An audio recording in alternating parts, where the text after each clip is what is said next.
yo, Jay don't want y'all to film this show. Yeah. Simple as that. None of this shit would have happened. You right. You know what I'm saying? Yeah. Because I would have respected it. Right. If Johnny Nunez was doing that with y'all would have did the same shit. You know what I'm saying? So it was more because Jay wasn't rocking with. The way it was handled. Yeah. It was because Jay ultimately wasn't rocking with Dame. The whole Aaliyah stuff. Yeah, you know. Collateral damage. Right. Yeah, for sure. So, for sure. One day Jay-Z comes over to Dame house after that. So now, now I know y'all got a problem. Right. Jay shows up. He says something to Dame. I'm in the house and I'm chilling on the far end of the loft, right? I'm over here. So the door's over there. Jay comes in the door, he talked to Dame. They come both walking around and then they both come stand on the side of me. Dame's on this side of me, Jay's on this side of me. And my jaw is still wired at this point, right? How long you had your jaw wired, nigga? This is like right afterwards. So Jay want to come look me in the face to make sure I'm good. And in hindsight, like you good, like nigga, you took the money, like we good. That you ain't gonna sue. Right? So he comes in the house, they both come stand next to me. And I'm just standing there, right? I'm like this, like, cause I'm watching them come in. I'm like, I can't hear you on the mic, right? They walk in and I'm watching them and I'm like, all right, what is this, right? So they both come stand on side of me. And Jay says nothing, Dame says nothing, right? So in my head, I'm like, all right, I'm about to rip my mouth open with these braces and I'm gonna bite this big nose motherfucker nose off, right? So I'm standing there and I put my foot on the wall on Dame in his house. Like, y'all niggas is playing, I put my foot on his wall like this, and I'm leaning with like this. And I'm like, as soon I got my foot on the wall, and I'm like, yo, as soon as this nigga Jay say something, I'm gonna rip my mouth open and I'm gonna bust this nigga ass and I'm gonna bite his fucking face off. Just cause I just got to bite his face off because my mouth was wide. But I'm going to fuck this nigga up, right? Now, I told this story on the Breakfast Club. This is why my interview ain't on the Breakfast Club no more. This is why I partially still have a gripe with this nigga because Charlemagne called me and told me, yo, we gotta take this shit out of your interview because Jay, he gonna stop your tunnel shit. He told me how Jay was gonna blackball me, that, and the other because of what I said in the interview because they let him hear it before it hit. Now I'm telling the same story. So if Case ass get blackballed, yeah, I know. He asked the goddamn question first. Y'all remember? Answer this shit. Right, and he wanted to hear it too. All right, so y'all could blame them, right? So if my interview get commercials, look. If this interview get cut out, this part of the interview get cut out, it ain't my fault, y'all. Right? I'll do commercials. Right, so I'm standing there.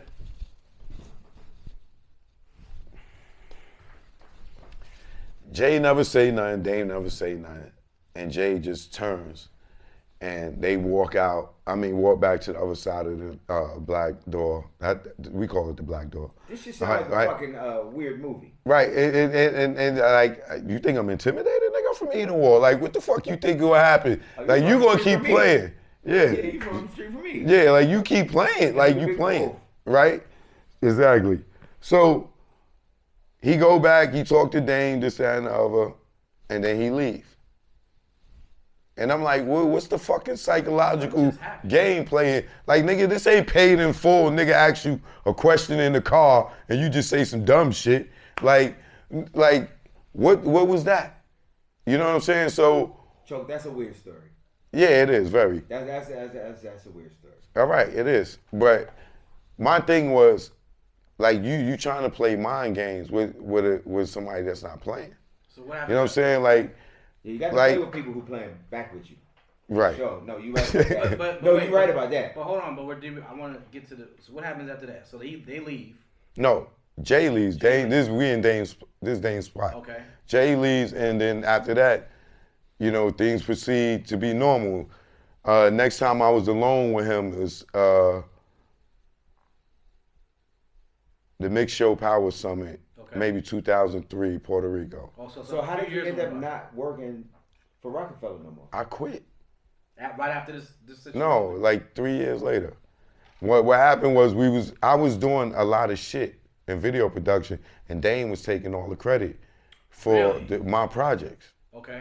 Like I did, when the Dream Team album came out, the Paid in Full soundtrack, I did 10 commercials.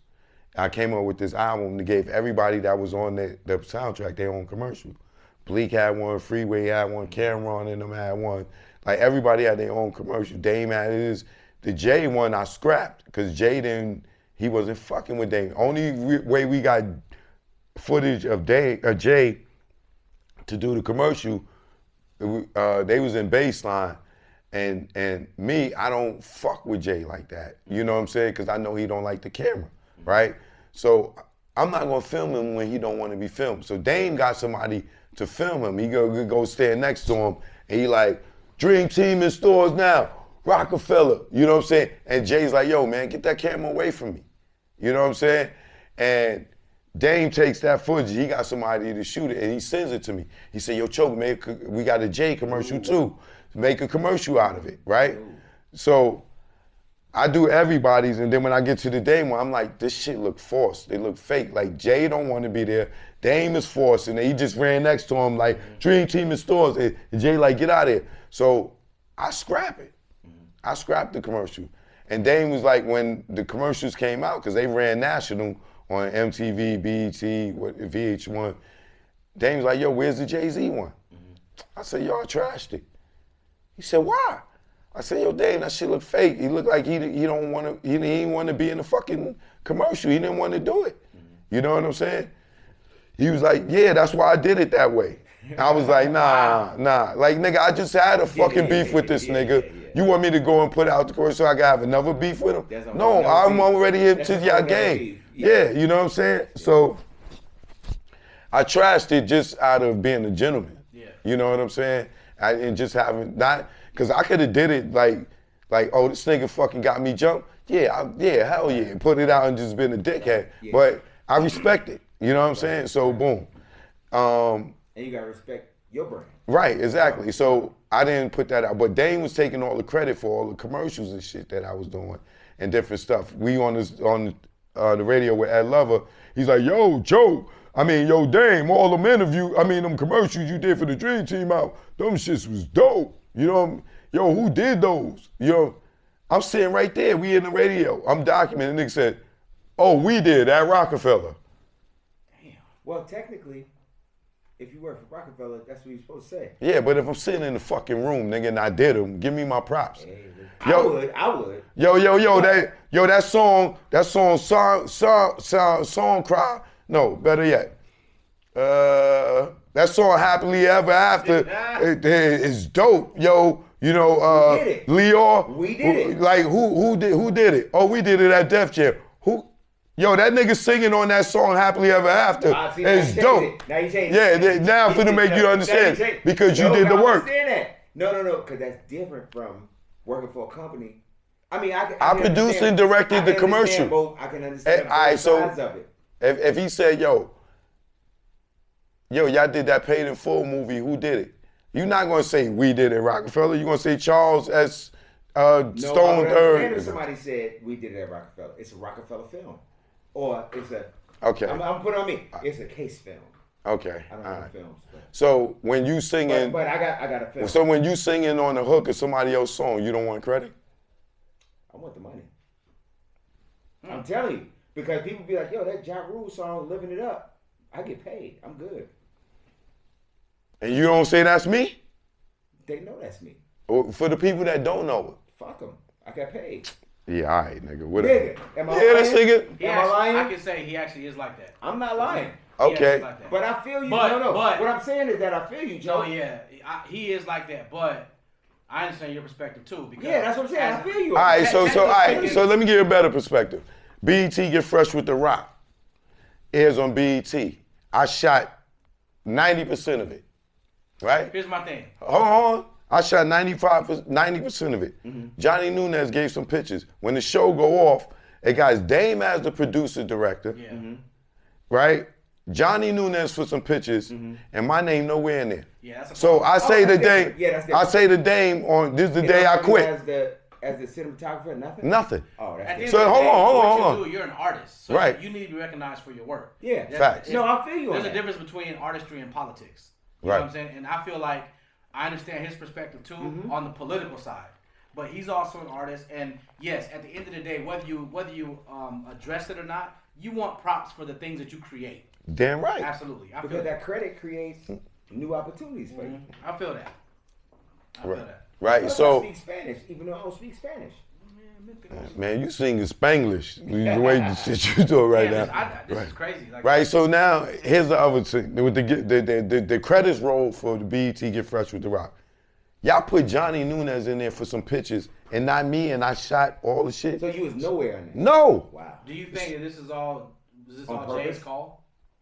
Jay? No, this is Dame. It's Dame's call. Because in hindsight, what is Dame trying to do now? Movies and TV and shit, right?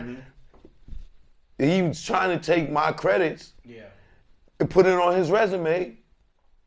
And now he, you know what I'm saying?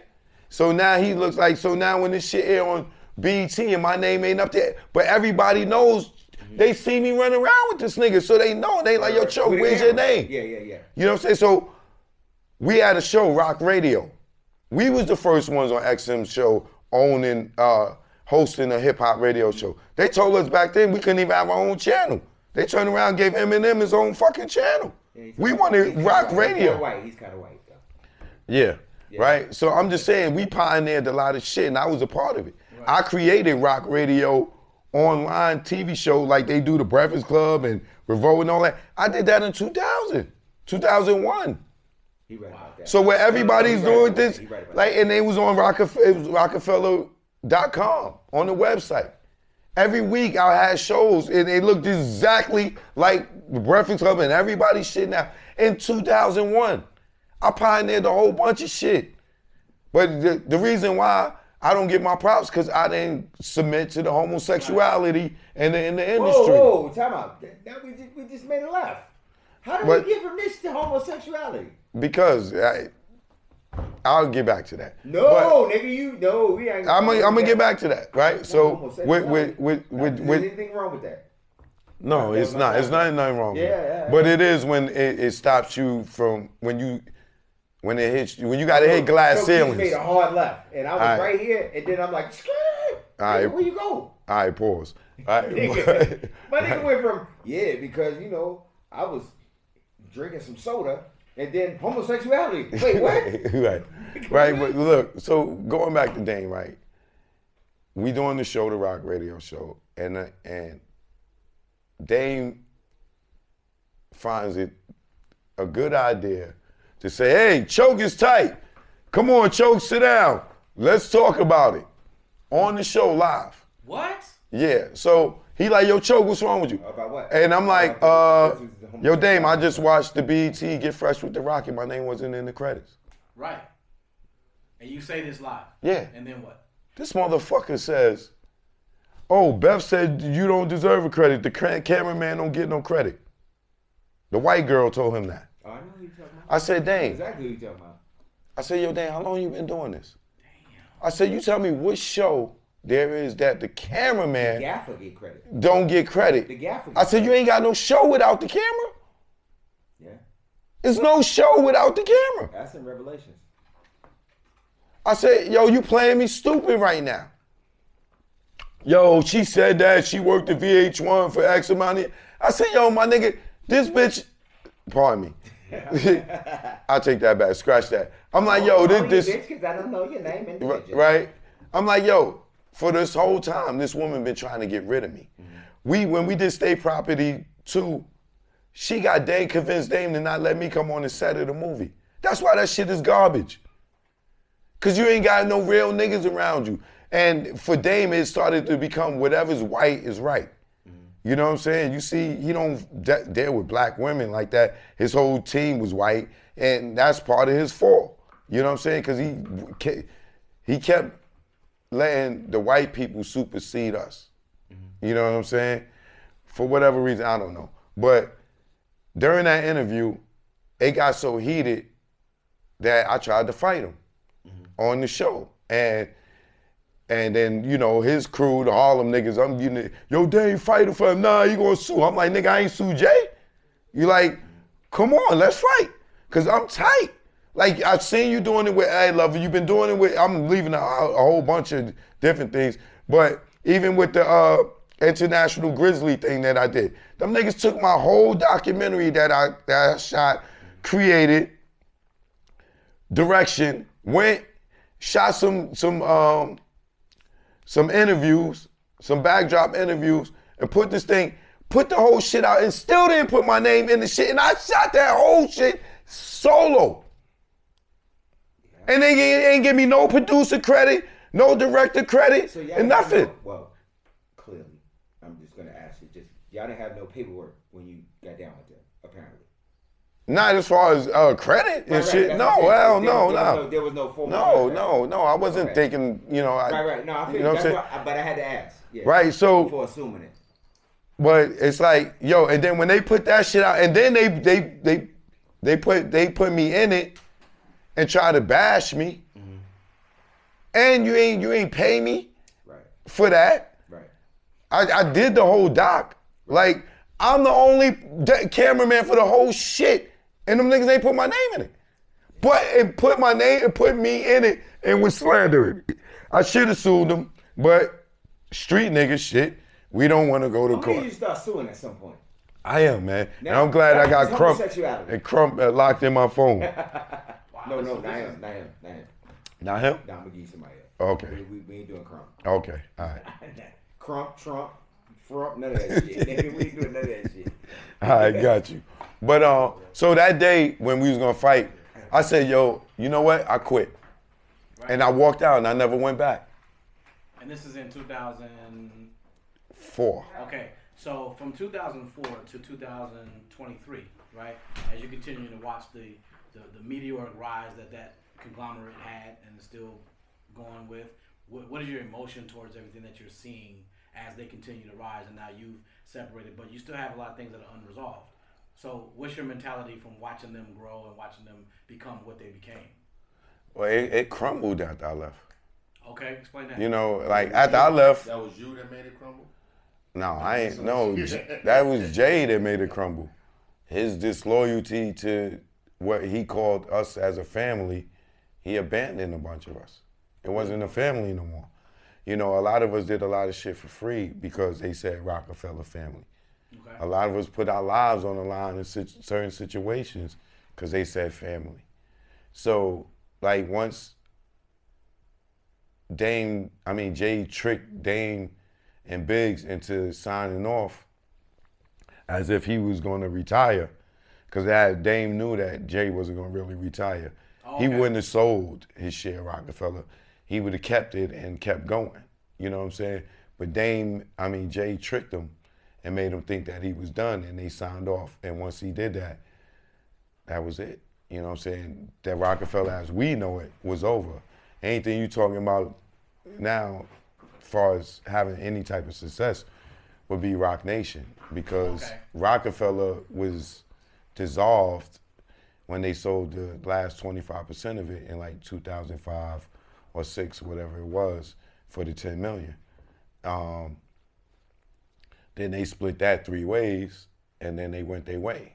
And then Jay went and took the job at Def Jam, and then Leo and them gave him Roc-A-Fella back.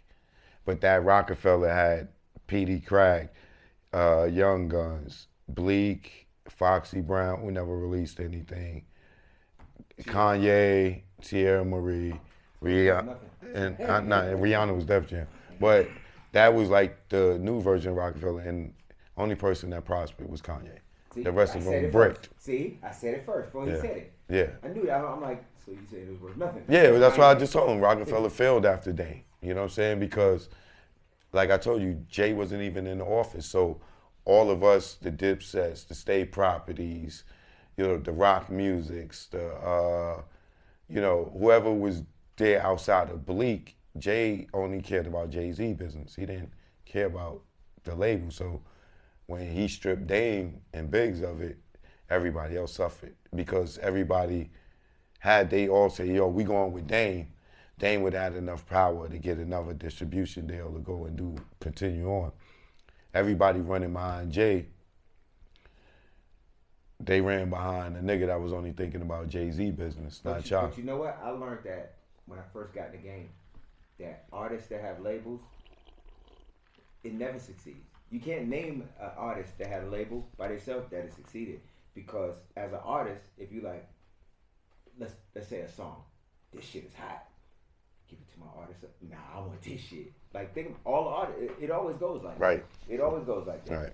They put themselves because they don't want, outside of Lil Wayne, I haven't seen anybody that promoted their artists to be bigger than them. Yeah, nobody else. That's the only person I've ever seen do it. Yeah. Because as an artist, you're in artist mode. Yeah. You don't give a fuck about that business shit of it. And Eminem, you know, he just was a totally different demographic. Actually, and he wasn't done. He was done for a minute. Oh, Dre? No, Eminem. Right, no. Eminem was done for a minute. He went D12, so. Yeah, no, Yeah, but he we was done. He was not. That's right. Yeah. Yeah. No, that's what I said. No, I'm talking about Dre bringing M in. He wasn't a threat. He wasn't an artist at that point. Yeah, he wasn't a threat. No, he was an artist. But he wasn't. No, Dre was an artist when he. No, nigga, Chronic came out in '92. He signed Eminem in '99. So he was an artist. 8 years later, he didn't put shit out. He was still an artist. Dre was still an artist. Author. Creeping, got my back, steed on these. That's That was not an artist. Yeah, Okay, so he's that was already. 94. All right, and after that, Yeah, but if you're not doing that for 8 years, what about the businessman. Aftermath album? That was after Eminem. That was before Eminem. That was right before Eminem. No, But let me tell you, they bro. forced him to put that out. Dre wasn't no artist. But listen, been there, done that album, East Coast, West That Coast. wasn't an album. That was it was a compilation, right? But it was. King T. Hold on, listen, Stop it. listen. Stop it. Aftermath is post Death Row. Right. Aftermath Dre was is. not an artist. Dre was the first artist on Aftermath. Let's fix it. Hold on, Dre was the first artist on Aftermath What was Records. his album? Wait, what was his album? King T was the first album. Hold on. No, excuse me. No, It was Dre's first album. I think to be clear, Dre was an artist, but that wasn't his focus. No, Dre's never been an artist. I mean, Dre is an artist, bro. In NWA, Dre was an artist, even though he was a producer. Yeah, But he was an artist, he Ask rapped. Dre, he'll tell you Listen that. what I'm I don't care He what never Dre wanted to tell me. rap. Dre was did you buy the artist? Dr. Dre presents the Chronic. Is Dre Dr. Dre presents the Chronic? Okay. All right, the There you Chronic. go. That's all you had to say. But Dre is an artist. Dre was an artist. Hold on, let me talk. Go ahead, I'm listening. Dre was an artist in World Class Wrecking Crew. Dre was an artist in NWA. Mm-hmm. Dre was an artist solo. Way before he got to Eminem. It was 8 years later. Dr. Dre presents the Aftermath. No, right. Dr. Dre presents. That's a Yeah, but the first single is what? Been There, Done That by Dr. Dre. Okay, let me explain something to you. But Hold hold on. Been There, Done That. Been There, Done That is whose record? Dr. Dre. Dr. Dre joint. That would make him an artist, correct? No, I'm going to explain something to you as an artist. An artist is not what you're making it. It's not, hey, I put out a record that has my name. That's not an artist. Right. An artist is somebody who's dedicated to that craft. Dre has never been dedicated to that craft, and he'll tell you that. Yeah, that's true. Dre has been dedicated to the craft of producing and developing other artists. Yes, that's true. Listen. That's true. Just because he put out some shit under his name, they had to force him to do that. Ask him that. That's true. And he'll tell you that. That's not an artist. That's not an artist. Okay. You know how I know that? Because there's people, I don't want to say no names, but I've seen people who put out records, and nigga, you're not an artist. You just put out a record, you made some money. Yeah. You're not an artist. There's difference between an artist there's a and difference. what you're saying. Yeah, there's a difference. Right. I understand the morality of what you're saying. it is But what it is. if we Google Dr. Dre right now, it's going to say producer artist. Right, but that's not what the conversation is about. The conversation is about the focal point. So when you're talking about what matters to them, Eminem, artist. You understand what I'm saying? To Dr. Dre, Producer. businessman, producer, bringing everybody on because he benefits from everything. Thank you. That's what Dre did. Dre was never a rapper. He was never a rapper.